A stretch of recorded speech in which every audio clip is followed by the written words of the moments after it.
Bienvenido al canal Cuentos de Don Mateo. La niebla bajó del monte antes del amanecer, como siempre hacía en aquella finca del camino, silenciosa y lenta, envolviéndolo todo con una humedad que olía a tierra mojada y a paja vieja.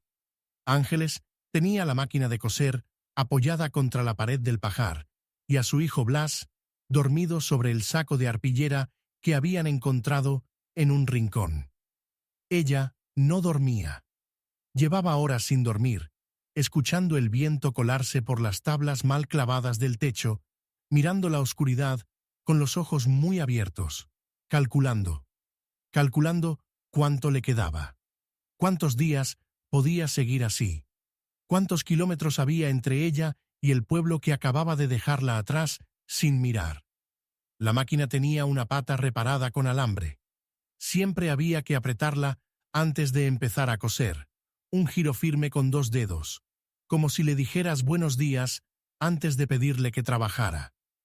Era la máquina de su madre. Su madre la había usado durante 30 años, primero en una habitación alquilada en la calle del Pilar, luego en el taller pequeño que Ángeles había heredado junto con la deuda del arrendamiento y junto con la dignidad de saber coser bien. Esa noche en el pajar, Ángeles no sabía aún que el registro del juez del distrito guardaba su nombre desde hacía 22 años. No sabía que un papel viejo, amarillento, escrito con tinta que ya tiraba al marrón, la estaba esperando en un cajón de madera de la casa de Patricio. Nadie le había dicho nada de ese papel. Nadie lo recordaba ya, excepto Patricio. Y Patricio no hablaba mucho. El taller lo había perdido en mayo. Restituto, el comerciante, tenía la costumbre de subir los alquileres de sus locales una vez al año, siempre en primavera, siempre con una carta escrita a máquina y firmada con tinta azul. La primera vez que le subió el alquiler a Ángeles, ella apretó los dientes y ajustó sus cuentas. La segunda vez, vendió el armario del dormitorio y redujo los gastos de tela. La tercera vez, en la primavera de ese año, Ángeles fue a verle con los papeles del contrato en la mano. La oficina de Restituto olía a tabaco de pipa y a papel carbón. Había un ventilador en el techo que giraba despacio, moviendo el aire sin enfriarlo. Restituto estaba sentado detrás de un escritorio de caoba con una planta de escritorio que nadie regaba nunca y que, sin embargo, seguía viva con una obstinación que Ángeles encontró vagamente inquietante. «El alquiler es el alquiler», dijo Restituto sin levantar la vista de sus papeles. «Los tiempos cambian, los costes suben». «En un año ha subido 3 veces», dijo Ángeles. «Eso está en el contrato. Cláusula 4». Ángeles conocía la cláusula 4. La había leído. La cláusula 4 decía que el arrendador podía ajustar el precio según las condiciones del mercado, con 30 días de preaviso. No decía nada sobre la proporción. No ponía límite. «No puedo pagarlo», dijo Ángeles. Restituto la miró entonces por primera vez desde que había entrado. Tenía unos ojos pequeños y secos, del color del corcho. «Entonces tendrá que buscar otro local», dijo. Ángeles puso los papeles sobre el escritorio. Los puso despacio, con cuidado, como si fueran algo frágil. Luego se dio la vuelta y salió sin cerrar la puerta. El ventilador siguió girando despacio a sus espaldas. 3 días después llegó la carta de desahucio. Ángeles la leyó en el umbral del taller con Blas, sentado en el escalón a sus pies, haciendo rodar una nuez entre las palmas. La carta tenía sellos, tenía firmas, tenía un número de expediente y una fecha límite escrita en negrita. 2 semanas. Fue a ver al alcalde. El alcalde le dijo que lamentaba mucho la situación, pero que el contrato era claro, y que Restituto era un hombre de negocios que tenía todo en regla. Fue a ver a la Asociación de Comerciantes. Le dijeron que el mercado era el mercado. Fue a ver a su vecina Carmen, que tenía una trastienda grande y vacía, y que siempre le había dicho que si algún día necesitaba algo, solo tenía que preguntar.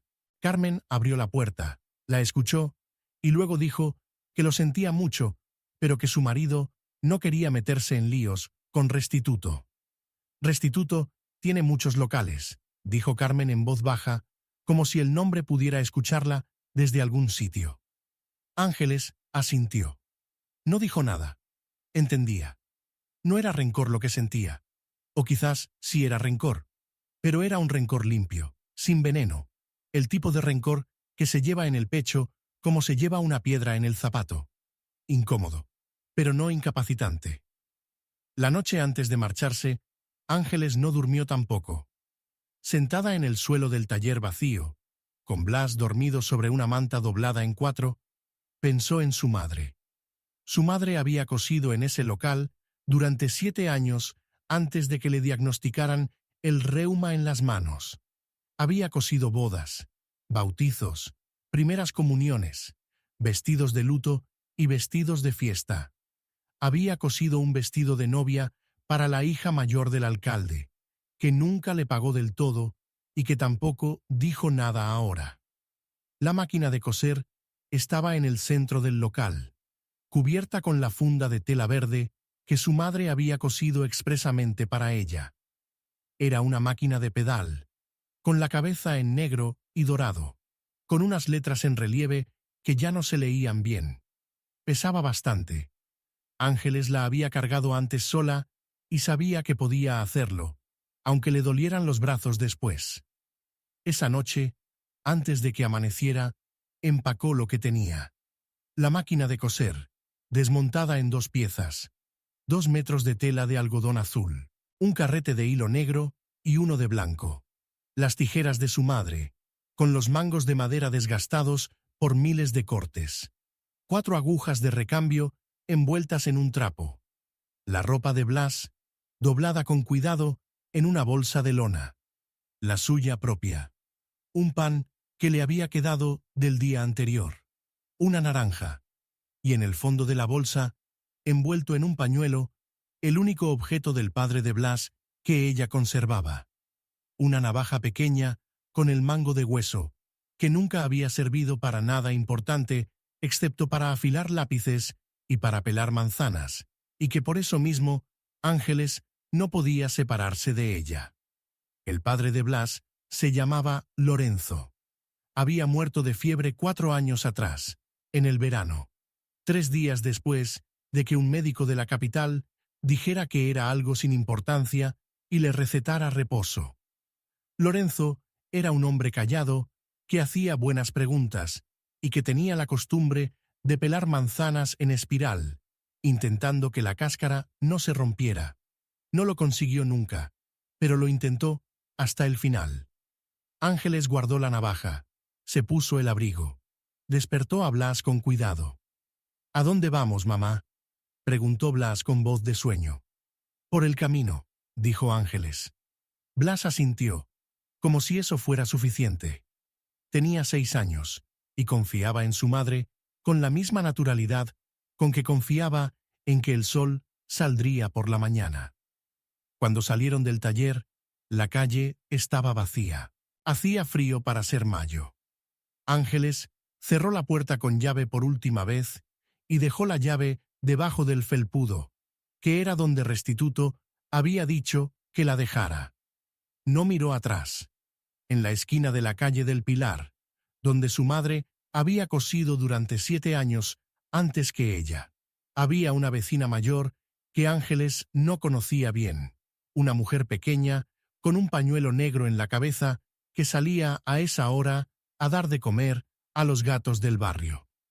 La mujer la vio pasar con la máquina a cuestas y el niño de la mano y no dijo nada.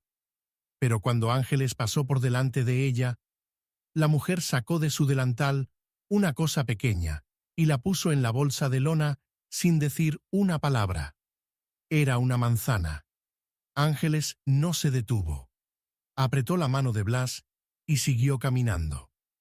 El camino que salía del pueblo hacia el norte cruzaba primero un campo de trigo recién sembrado, luego un bosque de encinas con el suelo cubierto de bellotas aplastadas, luego un puente sobre un arroyo que en mayo llevaba todavía bastante agua.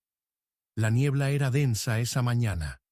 Olía a hierba húmeda y a musgo. Los zapatos de Ángeles se mojaron enseguida. Blas caminaba sin quejarse, mirando el suelo con atención, como si buscara algo. A veces recogía una piedra y la examinaba y la tiraba. A veces miraba a su madre de reojo para ver cómo iba. «Pesa mucho la máquina», dijo Blas a los 20 minutos. «Sí», dijo Ángeles. «Te ayudo un poco». «Estás ayudando», dijo Ángeles. «Caminar también es ayudar». Blas lo consideró seriamente y decidió que era verdad. La finca apareció a media mañana, después de una curva del camino donde los chopos crecían tan juntos que tapaban la luz. Era un portón de madera vieja, con las bisagras oxidadas, medio abierto, con la cadena caída en el suelo. Más allá del portón se veía un camino de tierra que subía hacia una casa de piedra con el tejado intacto, y más atrás, contra la ladera del monte, varios edificios menores, un corral, un almacén de aperos, lo que parecía ser un pajar. Ángeles se detuvo ante el portón. La finca tenía ese aspecto particular de los lugares que no han sido abandonados del todo, pero tampoco han sido habitados del todo, como si estuvieran esperando que alguien tomara una decisión.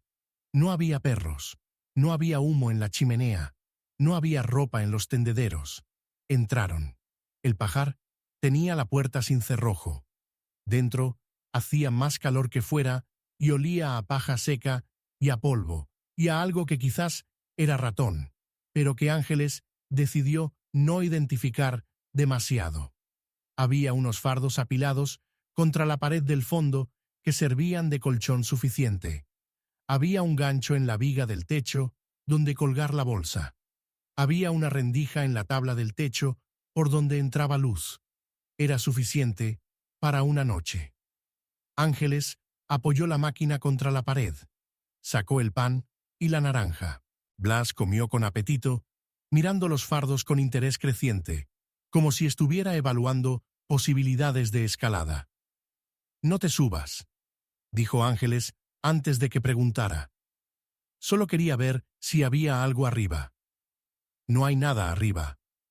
Blas la miró con escepticismo, pero obedeció. Esa noche, envueltos en la manta de lona y con la otra manta doblada debajo como colchón, Ángeles escuchó el viento y el arroyo en la distancia y los ruidos del campo que ella no sabía nombrar, pero que de algún modo resultaban menos hostiles que el silencio del taller vacío. Blas durmió enseguida. Ella tardó más. Antes de quedarse dormida, apretó la pata de alambre de la máquina. 2 giros firmes, como diciéndole buenos días, aunque fuera de noche. El hombre apareció al amanecer. Ángeles lo oyó antes de verlo. Pasos lentos sobre la tierra del corral, sin prisa, el sonido de alguien que conocía el terreno y no necesitaba apresurarse. Luego la puerta del pajar se abrió y entró la luz de la mañana junto con un hombre de unos 60 años, alto y delgado, con botas de cuero y una chaqueta de lana marrón que tenía remiendos en los codos. Llevaba un farol apagado en la mano, aunque ya había luz suficiente. Era el tipo de hombre que llevaba el farol por costumbre más que por necesidad. Miró a Ángeles, miró a Blas, que acababa de despertarse, y miraba al hombre con los ojos muy abiertos y los pelos de punta. Miró la máquina de coser contra la pared. Miró la bolsa de lona colgada del gancho. No dijo nada durante un momento. «Soy el guarda», dijo por fin. «Me llamo Patricio». «Ángeles», dijo Ángeles, poniéndose de pie. «Le pido disculpas. No había nadie y necesitábamos...». «Ya veo lo que necesitaban», dijo Patricio. Había en su voz algo que no era hostilidad, pero que tampoco era bienvenida. Era algo más parecido a la evaluación cuidadosa de alguien que ha visto muchas cosas y ha aprendido a no sacar conclusiones rápido. Miró de nuevo la máquina. ¿Cose usted? Soy costurera, dijo Ángeles. Patricio asintió despacio. Volvió a mirar a Blas. ¿Cuántos años tiene el chico? 6. Patricio se rascó la nuca. Miró hacia el fondo del corral, hacia el cuarto de herramientas que había al fondo, una construcción pequeña de piedra con una ventana y una puerta de madera que cerraba con pasador. Hay un cuarto al fondo, dijo. Estaba vacío. Tiene una estufa que tira bien si se limpia la chimenea. Hizo una pausa. No tiene nada más, pero tiene techo. Ángeles lo miró. Había aprendido a distinguir entre la gente que ofrece y espera algo a cambio y la gente que ofrece porque sí, porque les parece lo correcto. Patricio era del segundo tipo. Se veía en la manera en que no la miraba mientras hablaba, como si la oferta no fuera gran cosa y no requiriera respuesta dramática. ¿Qué necesitaría a cambio?, preguntó Ángeles de todas formas, porque esa era la pregunta que había que hacer. Nada de momento, dijo Patricio. Hay un huerto. Las nueces del huerto nadie las recoge. Si el chico quiere, puede recogerlas. Blas, que había estado escuchando con mucha atención, asintió con una energía que Ángeles no esperaba. Yo recojo nueces, dijo Blas. Las he recogido antes. Patricio lo miró. ¿Has recogido nueces? Bueno, una vez, admitió Blas. En casa de la abuela. Pero aprendí. El rostro de Patricio no cambió exactamente, pero algo en él se movió ligeramente, como cuando el viento mueve una hoja muy grande y tranquila. Bien, dijo. Ven, os enseño el cuarto. El cuarto de herramientas medía quizás 4 metros por 3. Tenía una ventana pequeña, con los cristales intactos. Tenía una estufa de hierro fundido en el rincón, que efectivamente tiró bien, en cuanto Ángeles limpió el hollín del conducto con el palo de una escoba vieja que encontró en el corral. Tenía el suelo de tierra apisonada, frío, pero Ángeles lo cubrió con el saco de arpillera del pajar y con la manta que no estaban usando para dormir. Había una repisa de madera en la pared donde puso las tijeras, el hilo, las agujas. La máquina de coser fue al centro, en el sitio de más luz, delante de la ventana. En cuanto la máquina estuvo en su sitio, el cuarto dejó de parecer un almacén y empezó a parecer otra cosa. No un taller todavía, pero tampoco nada abandonado. Patricio apareció esa misma tarde con un catre de lona y una manta gruesa de lana que olía a lavanda y aguardado. Era de la finca, dijo, dejándolo en el umbral. Nadie lo usa. Gracias, dijo Ángeles. Patricio asintió y se fue. No preguntó a dónde había ido ni de dónde venía. Ángeles no se lo explicó tampoco. Había entre ellos, desde el primer momento, esa clase de respeto que no necesita historia para existir. Los primeros días, Ángeles cosió para las familias del camino. No fue difícil. En los caseríos de los alrededores siempre hay ropa que arreglar, dobladillos que subir, botones que coser, cremalleras que han cedido en el momento más importuno. Ángeles se presentó en 3 casas del camino con una tarjeta que había hecho ella misma, escrita a mano con una caligrafía clara que su madre le había enseñado. Costurera Ángeles, cuarto de aperos, finca del camino. La primera que le dio trabajo fue la señora Milagros, una mujer corpulenta de unos 50 años que vivía en el primer caserío pasado el puente y que tenía 4 hijos y un marido que se rompía los pantalones con una frecuencia que ella describió como insultante para cualquier tela. Ángeles le arregló 3 pares de pantalones y le subió el dobladillo a 2 faldas en una sola tarde. La señora Milagros la pagó y le dijo a su vecina, que le dijo a otra vecina, que le contó a su cuñada. En una semana, Ángeles tenía trabajo suficiente para cubrir la semana siguiente. Blas recogía nueces por las mañanas. antes de que la niebla subiera del todo. Era un trabajo metódico que le venía bien. Cuadriculaba el suelo del huerto con pasos contados y recogía cada nuez que encontraba, las buenas en un cubo y las picadas en otro. Patricio le había explicado que las picadas servían para el aceite y que las buenas se guardaban en sacos y se vendían en el mercado del viernes. Blas aplicó este conocimiento con una seriedad que hizo que Patricio, una tarde, mientras los dos revisaban el cubo de las buenas juntos, dijera que era buen trabajador. «Mi madre también dice eso», dijo Blas. «Tu madre tiene razón», dijo Patricio. La niebla bajaba cada mañana del monte como un animal tranquilo y enorme, llenando el valle hasta los bordes, borrando los contornos de los árboles y las colinas. Para el mediodía siempre se había levantado, dejando el aire limpio y frío y con ese olor particular de la tierra mojada que se seca despacio al sol. Ángeles lo notó desde el primer día y siguió notándolo cada mañana después, como si fuera un reloj. Fue la señora Milagros quien le avisó. «Ha venido el cobrador del pueblo», le dijo una tarde, mientras Ángeles le tomaba medidas para un vestido nuevo. «Iba preguntando por usted». Ángeles levantó la vista de la cinta métrica. «¿El cobrador?» «Fermín, el que trabaja para Restituto». Iba con un papel. Ángeles no dijo nada. Terminó de tomar las medidas, anotó los números en su cuaderno y agradeció el aviso con una calma que la señora Milagros admiró en voz alta más tarde con su vecina. Fermín llegó 2 días después. Era un hombre de mediana edad, delgado, con el bigote muy recortado y el sombrero en la mano, que tenía esa manera particular de los cobradores de presentarse en un umbral como si ya estuvieran dentro. Llegó al cuarto de aperos cuando Ángeles estaba cosiendo y Blas estaba en el huerto. Patricio estaba en el corral, reparando una valla, y lo vio llegar desde lejos. «Buenos días», dijo Fermín, deteniéndose en la puerta. «¿Es usted Ángeles?» «Soy yo», dijo Ángeles sin dejar de coser.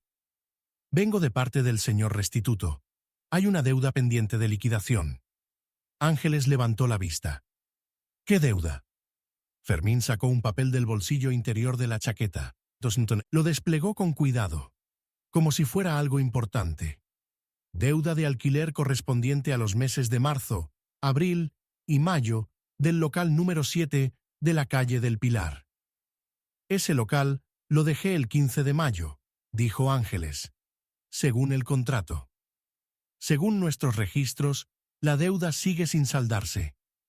Había una figura en el umbral entonces, sin que nadie lo hubiera llamado. Patricio.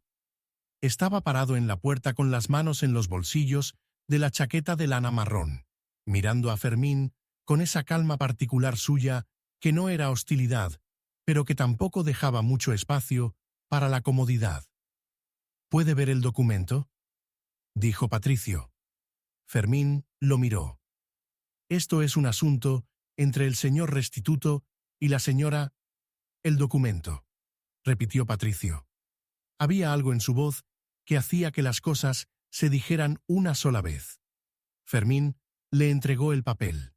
Patricio lo leyó despacio. Tenía esa manera de leer, de la gente que no lee rápido, pero que tampoco se le escapa nada. Lo leyó 2 veces. Luego señaló algo en el papel con el dedo. «La fecha de vencimiento que pone aquí», dijo, «es el 10 de mayo. La señora Ángeles salió el 15». Miró a Fermín. «El contrato venció antes de que se generara la deuda. No hay deuda». Fermín lo miró. Luego miró el papel. Luego volvió a mirar a Patricio. «Puede que haya un error en la fecha», dijo Fermín. «Puede», dijo Patricio. «Si hay un error, que lo corrijan y vuelvan con el documento correcto». Fermín recogió el papel. Se puso el sombrero. Salió del corral sin decir más.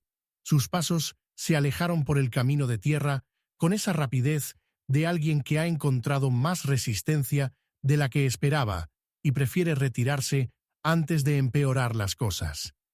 Patricio siguió parado en el umbral un momento después de que Fermín se fuera. ¿Lo conocía?, preguntó sin mirar a Ángeles. Sé quién es, dijo Ángeles. Trabaja para Restituto desde hace años. Patricio asintió.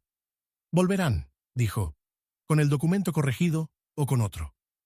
Lo sé, dijo Ángeles. Bien, dijo Patricio. Y volvió a la valla que estaba reparando. Esa noche, Ángeles se quedó cosiendo más tarde de lo habitual. La estufa echaba calor y olía a madera de pino. Blas dormía en el catre con ese abandono completo del sueño de los niños que duermen bien. Afuera, el viento movía las ramas del nogal del huerto con un sonido que después de varias semanas ya no le resultaba extraño, sino casi familiar. Pensó en Restituto. Pensó en la cláusula 4. Pensó en Fermín con su sombrero y su papel con la fecha equivocada. Había algo que no cuadraba. No era solo la fecha, era que Restituto sabía dónde estaba. Eso significaba que alguien le había dicho. No había muchas posibilidades sobre quién. Apretó la pata de alambre de la máquina. 2 giros. Y siguió cosiendo. Una tarde de la semana siguiente, Patricio apareció en la puerta del cuarto de aperos con una cosa en la mano que Ángeles no supo identificar al principio. Era un fajo de papeles, viejos, amarillentos, con una cinta de hilo negro alrededor. Tengo que enseñarle algo, dijo Patricio. Se sentó en el taburete que había junto a la estufa. Desató la cinta y extendió los papeles sobre la rodilla con cuidado. Estos son los registros de la finca, dijo. Los viejos, de hace 25 años. Ángeles dejó la costura. ¿Por qué me los enseña? Patricio pasó páginas despacio, buscando algo. Cuando lo encontró, puso el dedo sobre una línea escrita con una letra pequeña, irregular. Este cuarto donde estamos, dijo, figura en el registro como vivienda de apero cedida a familia trabajadora. Hizo una pausa. El registro es del año que dice aquí.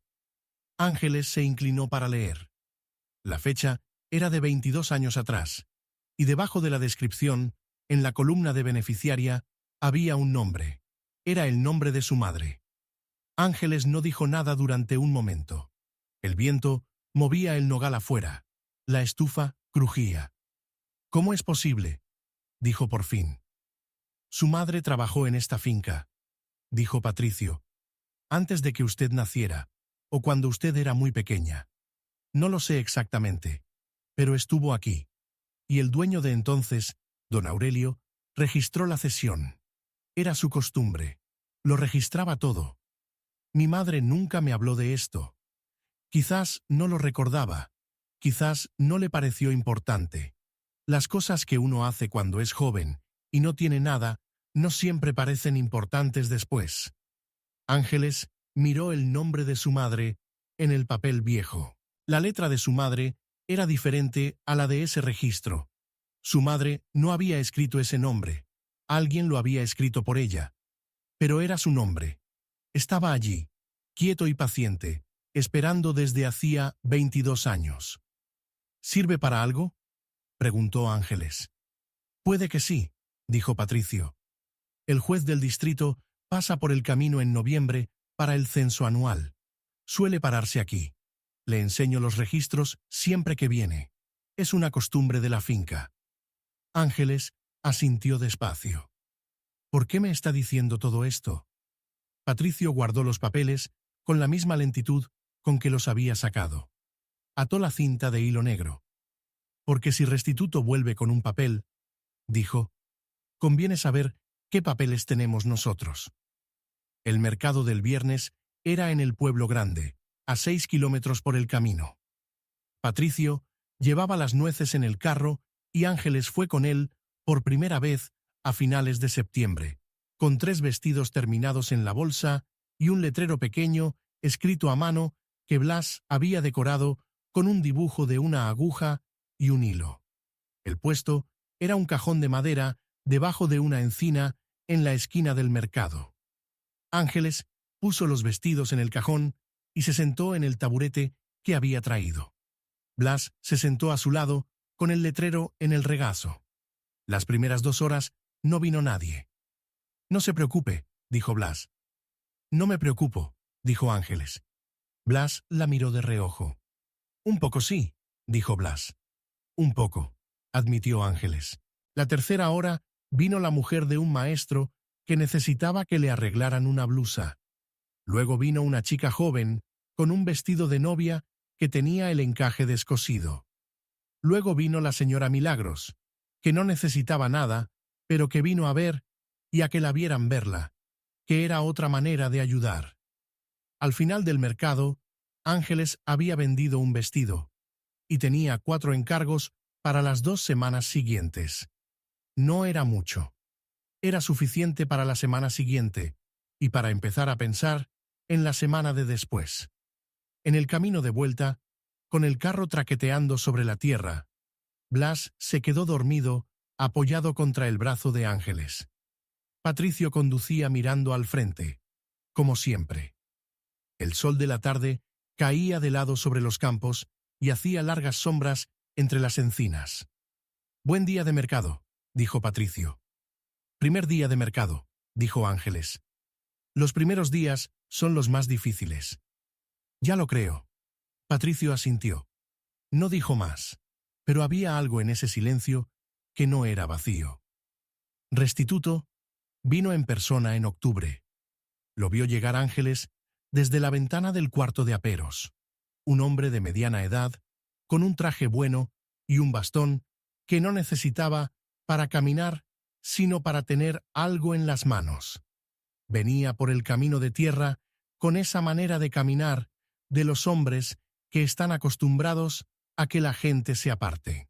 Patricio salió del corral cuando oyó el portón. «Buenos días», dijo Restituto. «Busco a una tal Ángeles». «¿Para qué?», dijo Patricio. «Es un asunto privado». «Estamos en mi finca», dijo Patricio. «No hay asuntos privados sin que yo lo sepa». Restituto lo miró. Hizo el cálculo que hacen los hombres como él cuando encuentran a alguien que no responde como esperaban. Decidió cambiar de tono. «Vengo a hacerle una oferta», dijo, más amablemente. «Es costurera, ¿no? Tengo un local en el pueblo. Podría cedérselo a un precio razonable. Sería una solución para todos». Ángeles había salido del cuarto de aperos y estaba escuchando desde el umbral. «El señor Restituto es el mismo que subió mi alquiler 3 veces en un año», dijo, «y el que mandó a Fermín con una deuda que no era mía». Restituto la miró. Cambió el bastón de mano. «Eso fue un malentendido», dijo. «Los papeles a veces tienen errores». «Los papeles de la finca también tienen errores a veces», dijo Patricio. «Aunque los de aquí suelen estar bien fechados». Fue una frase pequeña, dicha con calma, sin énfasis. Pero Restituto la recogió. Se veía en cómo se quedó un momento quieto, mirando a Patricio con esos ojos de corcho seco. «¿Qué papeles?», dijo. «Los registros de la finca», dijo Patricio. Don Aurelio era muy metódico. Lo anotaba todo. Hace 22 años, por ejemplo, anotó la cesión de este cuarto de aperos a la familia de una costurera que trabajó aquí, la madre de Ángeles. Está en el registro con nombre y fecha. Silencio. Restituto miró a Ángeles. Luego miró el cuarto de aperos. Luego miró a Patricio. No preguntó más sobre los papeles. «Si cambia de idea sobre el local», dijo por fin. «La oferta sigue en pie». «No voy a cambiar de idea», dijo Ángeles. Restituto asintió, como si eso también era información que necesitaba. Se dio la vuelta. Salió del corral. Sus pasos se alejaron por el camino de tierra. Blas asomó la cabeza por detrás de la pared del corral donde había estado escondido. «¿Se fue ya?», dijo. «Se fue», dijo Ángeles. «Bien», dijo Blas. «No me gustaba». El gato de la finca, un animal gris y gordísimo, que se llamaba Rufino y que normalmente no salía del pajar a menos que hubiera comida, apareció en ese momento en el umbral del corral, miró a Restituto alejarse por el camino y luego se sentó sobre el registro de papeles que Patricio había dejado en el escalón para enseñárselo antes. «Rufino», dijo Patricio en voz baja, «esos papeles no son tu cama». Rufino lo miró con indiferencia suprema y no se movió. Noviembre llegó con las primeras heladas y con el juez. El juez del distrito se llamaba Honorio y tenía la costumbre de recorrer el camino a caballo en la primera semana de noviembre para el censo anual, parándose en cada finca y cada caserío para actualizar el registro. Era un hombre delgado y meticuloso, de unos 40 años, con gafas de montura redonda que siempre estaba ajustando y un cuaderno de tapas negras donde lo anotaba todo. Se detuvo en la finca del camino un martes por la mañana, cuando la niebla acababa de subir y el sol estaba empezando a calentar. Patricio le recibió como siempre, con un vaso de vino caliente y los registros de la finca sobre la mesa. El juez Honorio revisó los registros con la atención de alguien que disfruta de ese trabajo. Pasó las páginas despacio, haciendo anotaciones en su cuaderno. Y entonces llegó a la página de 22 años atrás. Leyó la descripción del cuarto de aperos. Leyó el nombre de la madre de Ángeles en la columna de beneficiaria. «Esta sesión», dijo, «sigue en vigor. No hay documento de revocación». «No lo hay», dijo Patricio. El juez lo miró por encima de las gafas. «¿Hay alguien viviendo actualmente en ese cuarto?» «Hay una costurera», dijo Patricio, «con su hijo. El nombre de la madre de la costurera es el que figura en el registro». El juez Honorio lo consideró. «¿La costurera?» «Se llama Ángeles». El juez asintió. Escribió algo en su cuaderno. Siguió pasando páginas. Cuando terminó el censo, antes de montar de nuevo en el caballo, el juez Honorio se detuvo en la puerta. «Los registros de don Aurelio están en muy buen estado», dijo. «Es poco habitual». «Don Aurelio era un hombre cuidadoso», dijo Patricio. «Lo era», dijo el juez. «Los papeles de este tipo tienen valor legal. Si alguien intentara disputar la cesión, tendría que demostrarlo ante el juzgado con documentación contraria». Ajustó las gafas. «No es fácil». Montó en el caballo y se alejó por el camino.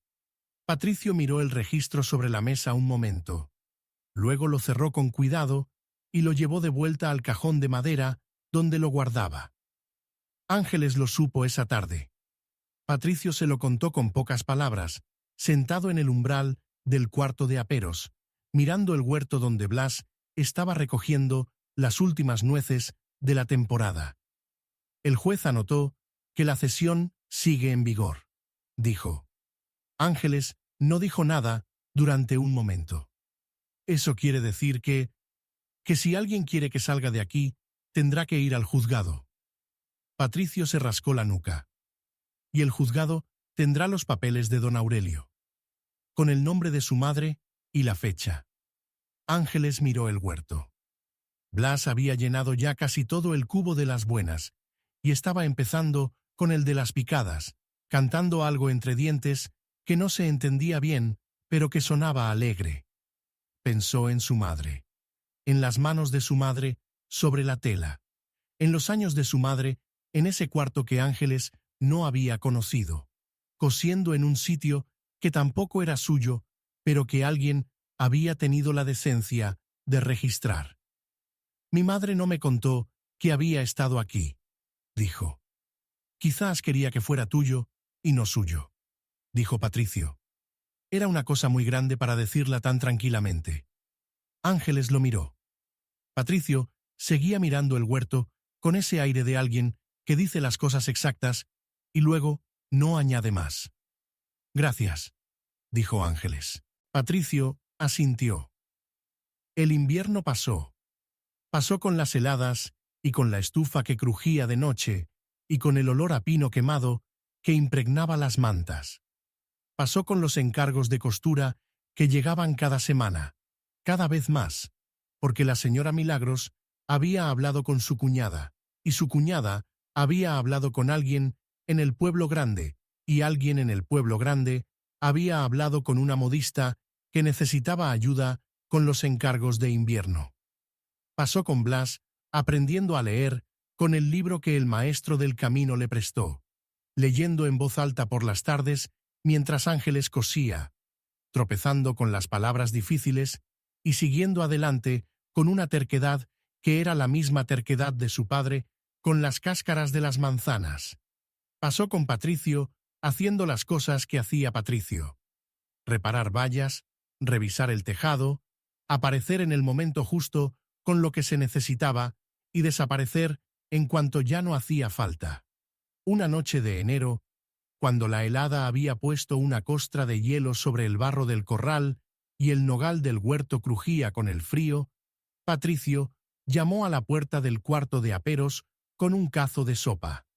Era una sopa de judías con tocino que olía a ajo y a laurel, y que entró en el cuarto como si quisiera quedarse. «Sobraba», dijo Patricio. «Gracias», dijo Ángeles. Se sentaron los dos junto a la estufa. Blas dormía.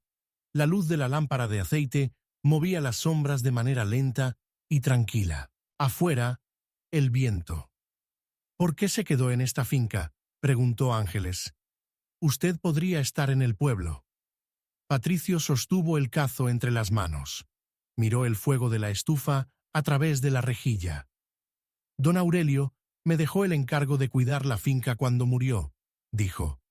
«Hace 18 años. Sus hijos no quieren venderla, pero tampoco quieren vivir aquí». Hizo una pausa. «Me parece bien. Hay cosas que merecen ser cuidadas, aunque nadie las mire». Ángeles asintió. Había algo en esa respuesta que entendía perfectamente, aunque no lo hubiera sabido decir en palabras. «¿Tiene familia?», preguntó. «Tuve», dijo Patricio. No añadió más. Y Ángeles no preguntó más. Eso también era una forma de respeto que los dos entendían. Comieron la sopa en silencio. Afuera, el nogal crujía. La estufa respondía. La primavera llegó como siempre llega en ese camino.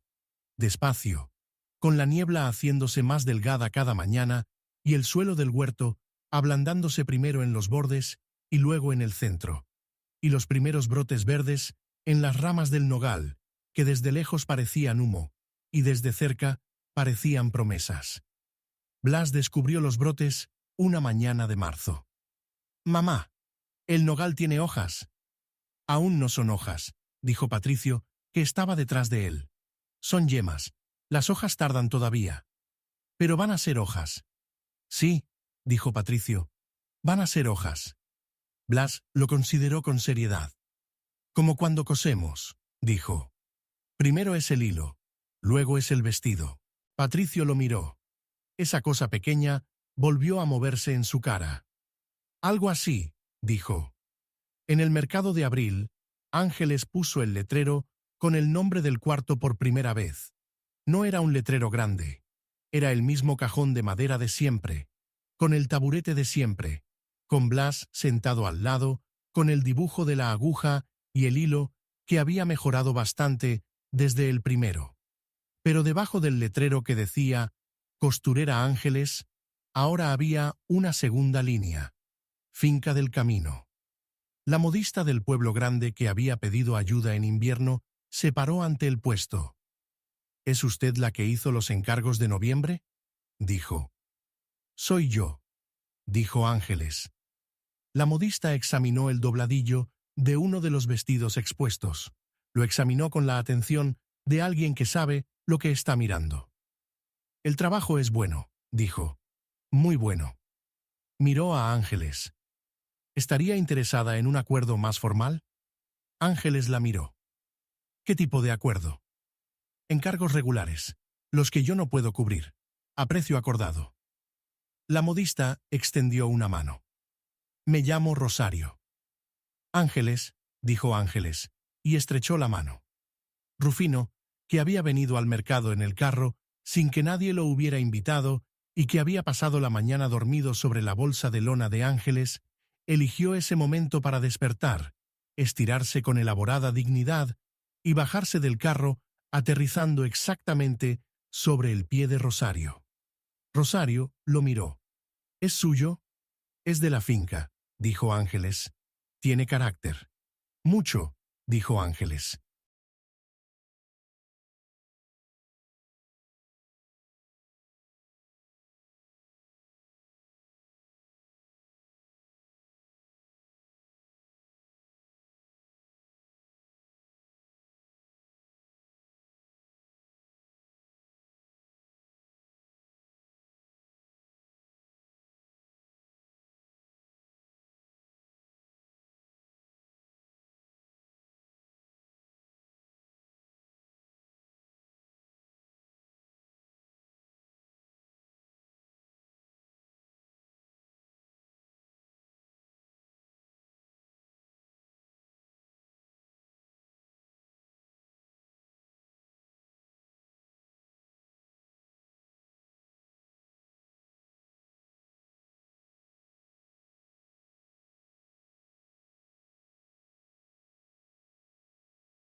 Que no prometen nada, pero que señalan el cuarto al fondo del corral, que llevan el farol encendido por costumbre, aunque ya haya luz suficiente para ver. Lo que el pueblo guardó en silencio durante 22 años fue esto: que una mujer había trabajado aquí, había merecido ser registrada, había dejado su nombre en un papel, y ese nombre había esperado a que alguien volviera a necesitarlo. La madre de Ángeles no pudo quedarse. No sabemos por qué. Las razones que tiene la gente para marcharse de los sitios no siempre se cuentan, y las que no se cuentan, a veces, son las más importantes. Pero dejó el nombre, y el nombre esperó. Eso es lo que me quedo de esta historia, amigos. No el cobrador con su papel de fechas equivocadas. No Restituto con su bastón y sus locales. Me quedo con la pata de alambre de la máquina de coser que siempre había que apretar antes de usarla. Con Blas recogiendo nueces y cuadriculando el suelo con pasos contados. Con Patricio trayendo sopa de judías en enero sin decir que sobraba de verdad. Me quedo con la manzana que una vecina desconocida puso en la bolsa de lona de Ángeles al amanecer, sin decir una palabra, en la esquina de la calle del Pilar. Eso es lo que me quedo. A veces la vida nos empuja fuera del lugar donde creíamos pertenecer. Perder un taller no siempre significa perder el oficio. Perder un local no siempre significa perder las manos. Y hay registros viejos, en cajones viejos, en fincas de camino, que guardan los nombres de las mujeres que estuvieron aquí antes que nosotros y que de algún modo nos están esperando todavía. Ángeles nos recuerda que incluso desde la humillación, desde la puerta que se cierra, desde la deuda que no era suya, una persona puede seguir caminando, puede llegar a un pajar en la niebla, puede apretar la pata de la máquina y empezar a coser. Gracias por acompañar esta historia hasta el final. Si tocó algo en usted, déjeme un comentario. Los leo todos, con mucho cariño, uno por uno. Y si conoce a alguien que también necesita escuchar una historia así hoy, compártala. No olvide suscribirse al canal para seguir recibiendo estos relatos de mujeres que la vida intentó borrar y que, en silencio, se quedaron. ¿Alguna vez sintió que un lugar le eligió a usted justo cuando creía que no tenía a dónde ir? Cuéntemelo. Estoy aquí, escuchando.